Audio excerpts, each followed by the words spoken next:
இருமல் மருந்து உயிரிழப்புகளுக்கு தமிழக சுகாதாரத்துறையின் அலட்சியமே காரணம் என மத்திய பிரதேச அமைச்சரே குற்றம் சாட்டியுள்ளார். இபிஎஸ் காட்டம். எடப்பாடி பழனிசாமிக்கு சுயமரியாதை என்றால் என்னவென்றே தெரியாது. துணை முதல்வர் உதயநிதி விமர்சனம். வடகிழக்கு பருவமழை முன்னெச்சரிக்கை பணிகளை முழுமையாக முடிக்க வேண்டும். அமைச்சர் துரைமுருகன் அறிவுறுத்தல். மழைநீர் வடிகால் பணிகள் விரைவாக நடக்கின்றன. மேயர் பிரியா பேட்டி.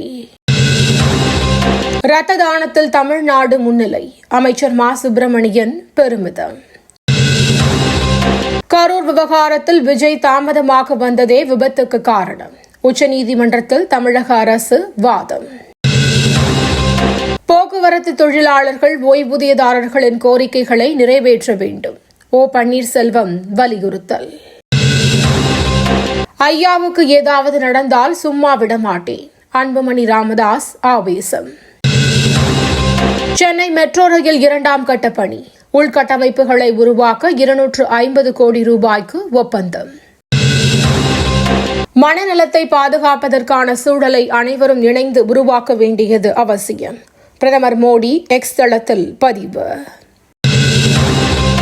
பாதுகாப்பு உற்பத்தியில் இந்தியாவுடன் இணைந்து செயல்பட வேண்டும். ஆஸ்திரேலிய நிறுவனங்களுக்கு பாதுகாப்புத்துறை அமைச்சர் ராஜ்நாத் சிங் அழைப்பு. அமைதிக்கான நோபல் பரிசு வெனிசுலாவை சேர்ந்த மரியாவுக்கு அறிவிப்பு. ட்ரம்ப் ஏமாற்றம்.